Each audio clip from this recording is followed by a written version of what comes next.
ग्रीष्म काल में जो छुट्टियां होंगी वो सही में छुट्टियां होंगी, अलग से क्लासेस नहीं लिए जाएंगे बीच में नहीं।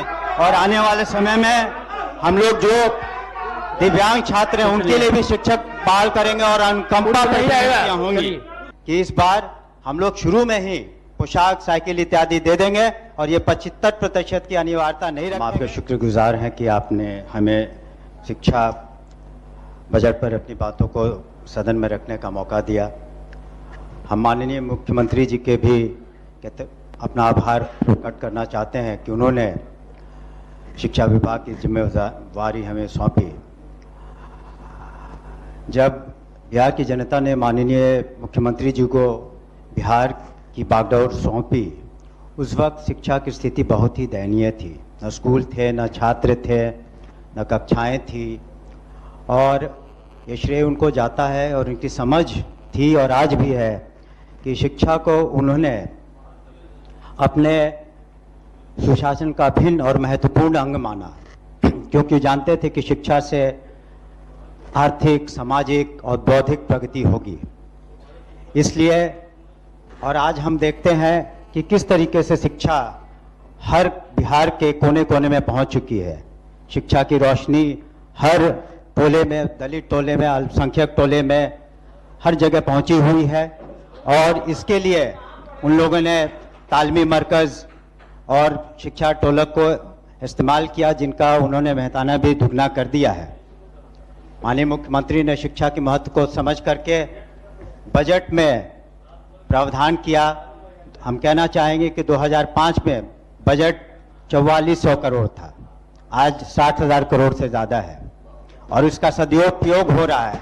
और जो इसका दुरुपयोग करते हैं, मैं बताना चाहूँगा सदन को कि हम लोगों ने अनुश्रवण अच्छे तरीके से किया हुआ है और जो भी पदाधिकारी भ्रष्टाचार में लिप्त पाए गए हैं उनके विरुद्ध कड़ी से कड़ी कार्रवाई की है, विजिलेंस की कार्रवाई की है, निलंबन किया है, सारी कार्रवाइयाँ हो रही हैं ताकि अनुश्रवण सब सही हो।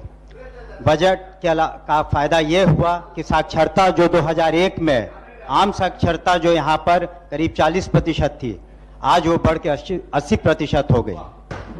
महिलाओं की साक्षरता 2001 में करीब 34% थी और ये साक्षरता बढ़ बीच में नहीं, महिलाओं बीच में नहीं, कुछ नहीं आएगा, ठीक है। महिलाओं की बीच में कुछ नहीं। महिलाओं की साक्षरता 2023 में बढ़ करके 80% करीब 74% पहुंच गई है। और जो नियुक्तियां हुई, बैठिए, बीच में नहीं बोलिए ना, बैठिए। जो नियुक्तियां हुई वो ऐतिहासिक रही। जो नियुक्तियां ऐतिहासिक गांधी मैदान में हुई, लाखों नियुक्तियां हुई। उसी गांधी मैदान में मैं कहना चाहूंगा व्यक्तिगत अनुभव से कि एक पुलिस पदाधिकारी के बीच में भी हमने देखा बहुत सारे सबसे बढ़िया है, सबसे बढ़िया। लेकिन जो उत्साह का माहौल और जो खुशनुमा माहौल हमने गांधी मैदान में नियुक्तियों में देखा, वैसा माहौल हमने कभी नहीं देखा। और ये नियुक्तियां शिक्षा विभाग में बदस्तूर जारी रहेंगी और आने वाले समय में हम लोग जो दिव्यांग छात्र हैं उनके लिए भी शिक्षक बहाल करेंगे और अनुकंपा नियुक्तियां होंगी। हम ये आपको बताना चाहेंगे कि आधारभूत संरचना में माननीय हम लोगों ने 266 नए विद्यालयों भवनों का निर्माण किया है और 7,974 शौचालयों का निर्माण किया, 1526 अतिरिक्त कक्षों का निर्माण किया। और माननीय सदस्यों ने जो अपने अनुशंसाएं भेजी थी, उसमें से करीब हम लोगों ने दोनों सदनों को मिला के 563 विद्यालयों का जो हम लोगों ने बिल्कुल जीर्णोद्धार कर दिया। आने वाले समय में हम उसे पूरा कर देंगे। मिड डे मील भी आज के दिन में महोदय हम लोग 1 करोड़ 8 लाख छात्र छात्राओं को दे रहे हैं पौष्टिक भोजन। और आपको बता दें कि आज के दिन में जो शिक्षकों की जो प्रतिशत है, पूरे शिक्षकों की संख्या करीब 6 लाख से ज़्यादा है, जिसमें 44% शिक्षिकाएं हैं। और ये एक महिला सशक्तिकरण का बहुत महत्वपूर्ण कदम है, जिसके कारण उन्हें आगे चल करके उद्योग में, नौकरियों में, पुलिस में फायदा हुआ है। और माननीय मुख्यमंत्री ने सुनिश्चित किया कि साइकिल योजना, पोशाक योजना, डीबीटी के माध्यम से पिछले साल हम लोगों ने 7,59,832 छात्र छात्राओं को फायदा हुआ। यहाँ एक विशिष्ट बात हम ये बताना चाहेंगे कि इसका स्टडी एक अमेरिका के प्रोफेसर ने साइकिल योजना की और बाद में जाकर के उन्होंने यूनाइटेड नेशंस में इसको अपना रिपोर्ट दिया, जिसके आधार पर यूनाइटेड नेशन ने जिम्बाब्वे और माले, दो जो देश हैं बाहर के विदेश में, वहां पर शिक्षा में और अधिक राशि यूनाइटेड नेशंस के दी गई।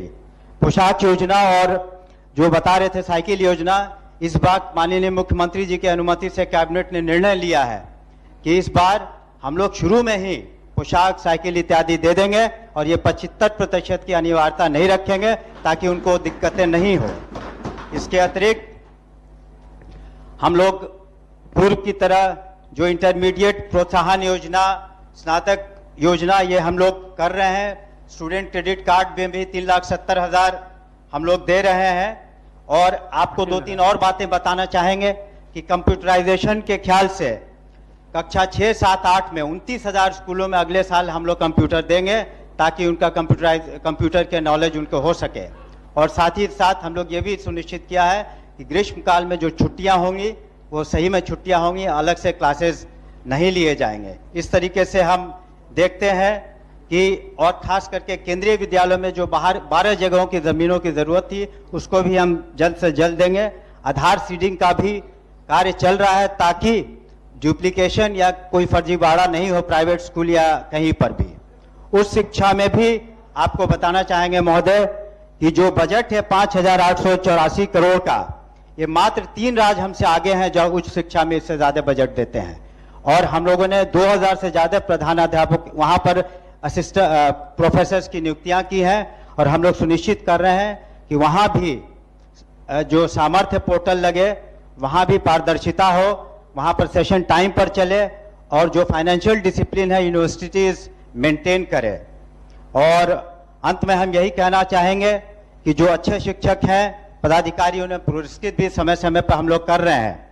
इस तरीके से हम देखते हैं जो बातें हमने सदन के सामने संक्षिप्त में रखी कि हम लोगों ने गुणवत्ता पर ध्यान दिया है, शिक्षा में बहुत बढ़ोतरी हुई है जिसकी भूरी भूरी प्रशंसा आम जनता और पूरे हिंदुस्तान में हो रही है। लेकिन अभी भी हमें बहुत कुछ करना है, अभी भी हमें सफर तय करना है। We have many miles to go before we sleep. लेकिन हम सदन को आश्वस्त करना चाहते हैं कि माननीय मुख्यमंत्री के नेतृत्व में हमारी सरकार के पैर मजबूत हैं और तेजी से आगे बढ़ रहे हैं। और आने वाले समय में हम निश्चित रूप से एक शिक्षित, विकसित बिहार के सपनों को साकार करेंगे।